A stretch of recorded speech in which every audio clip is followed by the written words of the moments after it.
Welcome to ArchiJack After Hours, Conversations Beyond the Blueprint. This podcast is about the side of architecture that doesn't show up in studio reviews or in job descriptions. Tonight, we're talking about navigating your first job in architecture, what to look for, what to watch out for, and how to protect your long-term growth in the profession. Architecture graduates face a shocking reality. Over 40% leave their first firm within 18 months, often due to misaligned expectations and toxic work environments. Today, we're exploring why this happens and how to avoid becoming part of that statistic. That's such a striking number. What's driving this exodus of young talent from their first positions?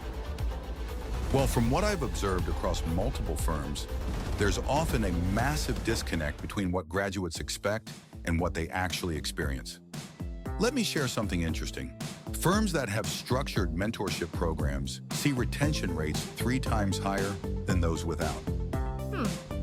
That makes me think about how crucial those first few months are. What should new graduates really be looking for when evaluating their first job offer?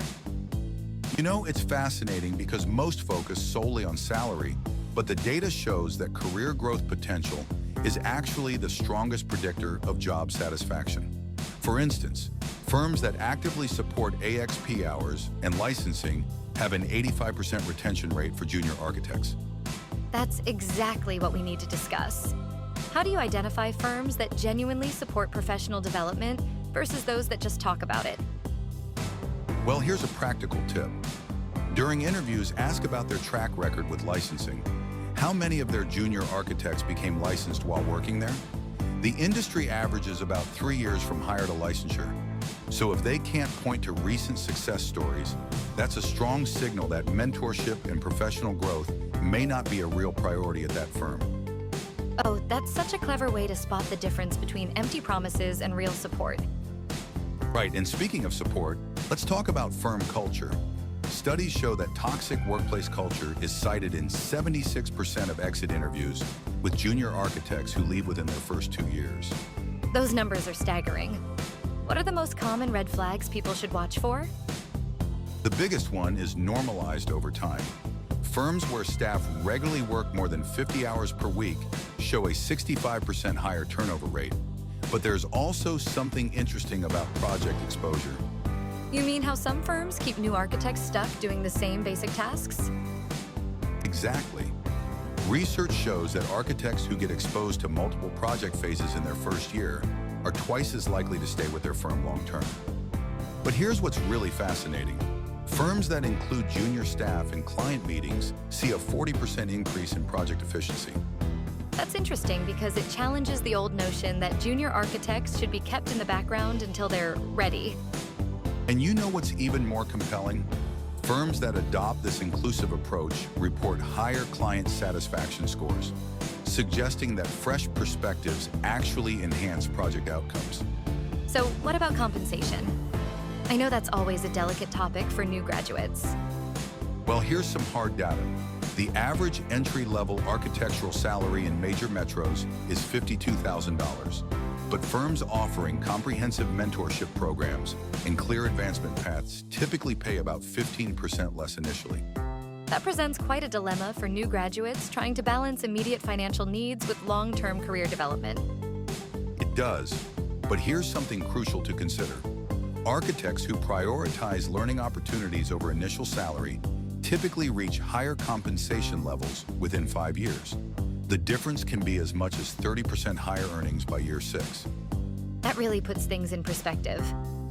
What about work-life balance? That seems to be increasingly important to new graduates. The data here is pretty clear. Firms with formal policies around work-life balance report 45% lower turnover rates. But here's what's really interesting.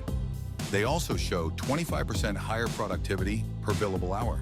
That completely challenges the traditional architecture culture of long hours equals better results. Exactly right.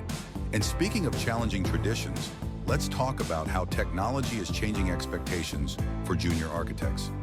Firms that invest in the latest software and provide comprehensive training see a 50% faster progression rate for new hires. That makes so much sense given how rapidly the field is evolving. What's your take on when someone should consider moving on from their first position? Well, industry research suggests that the optimal time to evaluate your position is between 12 to 18 months. By then, you should have experienced at least 3 different project phases and taken on increasing responsibility. And if that's not happening, what's the professional way to make a change? The key is to be strategic. Studies show that architects who make planned transitions after 18 to 24 months with clear professional development goals typically land positions with 20 to 25% higher compensation and better growth opportunities. That's such valuable insight for anyone starting their architectural career. Any final thoughts on navigating that crucial first job? Yes, remember that the first job is just that, first. Data shows that the average architect will work at 3 to 4 firms before finding their long-term home. The key is to make each move count toward your professional development goals. That really helps put the whole journey in perspective. And one final statistic that I find encouraging. Architects who actively manage their early career moves report 85% higher job satisfaction by their 10th year in the profession. It's all about making informed, strategic choices from the start. I hope today's conversation gave you a clearer perspective and a few practical takeaways as you navigate your first job in architecture. Thank you for tuning in, and be sure to check back for more ArchiJack After Hours. Conversations beyond the blueprint.